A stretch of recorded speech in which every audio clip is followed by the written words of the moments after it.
Hello viewers, നമ്മൾ ഇന്ന് ഉണ്ടാക്കാൻ പോകുന്നത് മുളക് ബജിയാണ്. അധികം ഇൻഗ്രീഡിയൻസ് ഒന്നുമില്ലാതെ എളുപ്പത്തിൽ പ്രിപ്പയർ ചെയ്യാൻ പറ്റുന്ന ഒരു സ്നാക്കാണ്. ഇതിനു വേണ്ടി ഫസ്റ്റ് നമ്മൾ ഈ കാണുന്ന പോലെ മുളക് നടുവേ മുറിച്ച് വെക്കണം. ഞാൻ ഇത്രയും മുളക് മുറിക്കുന്ന കണ്ട് ആരും പേടിക്കണ്ട. ഇവിടെ വീട്ടിൽ അംഗസംഖ്യ കൂടുതലായതുകൊണ്ട് ഒരു അടി ഒഴിവാക്കാൻ വേണ്ടിയാണ് ഞാൻ ഇത്രയും മുളക് മുറിക്കുന്നത്. കുട്ടികൾക്കും മുതിർന്നവർക്കും ഒരുപോലെ ഇഷ്ടപ്പെടുന്ന ഒരു സ്നാക്ക് കൂടെയാണ് ഇത്.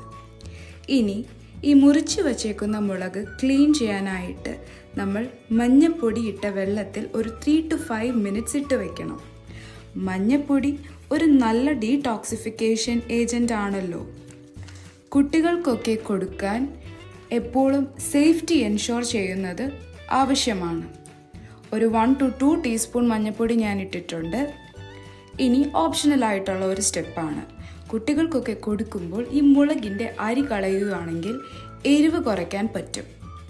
ഇവിടെ ആർക്കും അധികം എരിവ് വേണ്ടാത്തതുകൊണ്ടാണ് ഞാൻ ഈ അരിയൊക്കെ കളയുന്നത്. ഇനി നേരത്തെ എടുത്തു വച്ചേക്കുന്ന മഞ്ഞൾപ്പൊടി ഇട്ട വെള്ളത്തിലേക്ക് അരി കളഞ്ഞു വച്ചേക്കുന്ന മുളക് ഇട്ട് വയ്ക്കാം. ഇത് നന്നായിട്ട് ഒന്ന് ക്ലീൻ ചെയ്യാം.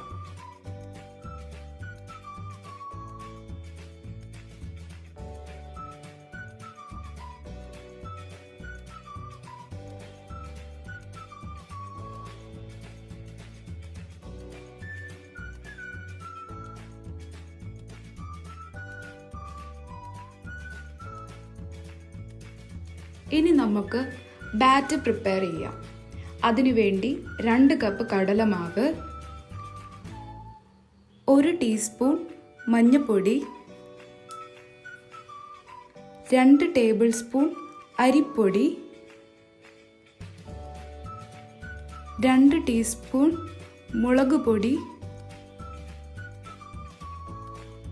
പിന്നെ എരിവ് വേണമെങ്കിൽ നിങ്ങളുടെ ആവശ്യത്തിന് ഇനിയും ഇടാം. 1 ടീസ്പൂൺ കായപ്പൊടി, 1 ടീസ്പൂൺ ഉപ്പ്, അതും നിങ്ങളുടെ ആവശ്യത്തിനനുസരിച്ച് കൂടുതലോ കുറവോ ഇടാം. ഇനി ആവശ്യത്തിന് വെള്ളം ചേർത്ത് നന്നായി ഇളക്കി കൊടുക്കണം. ഇളക്കാനായിട്ട് വിസ്കോ ഫോർക്കോ യൂസ് ചെയ്താൽ ലംസ് ഉണ്ടാകാതെ ബാറ്റർ പ്രിപ്പയർ ചെയ്യാൻ എളുപ്പമായിരിക്കും. വെള്ളം ആവശ്യത്തിന് ചേർത്ത് ഇളക്കി കൊടുക്കാൻ ശ്രദ്ധിക്കണം. കാരണം വെള്ളം കൂടിപ്പോയാൽ മുളക് മുക്കി ഓയിലിടുമ്പോൾ ബാറ്ററും മുളകും സെപ്പറേറ്റ് ആയി പോകാൻ ചാൻസ് ഉണ്ട്. ഇതുപോലെ ഒരു കൺസിസ്റ്റൻസി ആയിരിക്കണം വേണ്ടത്. ഇനി നമ്മൾ വെള്ളത്തിലിട്ട് വെച്ച മുളക് ഊറ്റി വയ്ക്കാം.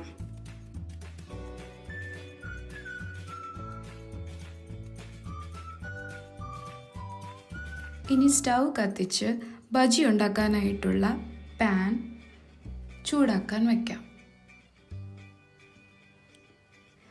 പാൻ നന്നായി ചൂടായി വരുമ്പോൾ നമുക്ക് എണ്ണ ഒഴിച്ചു കൊടുക്കാം.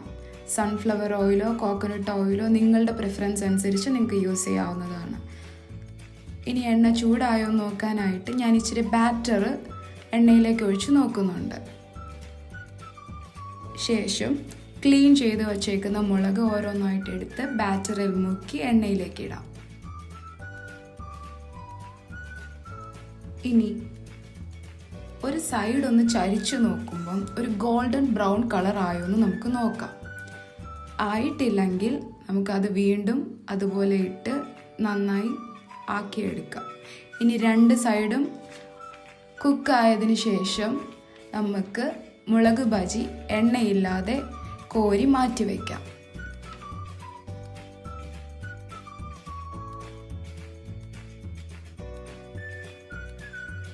ടൊമാറ്റോ സോസും കൂട്ടി കഴിക്കാൻ നല്ല ടേസ്റ്റാണ്. അങ്ങനെ നല്ല ക്രിസ്പി ആയിട്ടുള്ള മുളക് ബജി റെഡിയായി. വീഡിയോ ഇഷ്ടമായെങ്കിൽ like, share and subscribe to our new YouTube channel.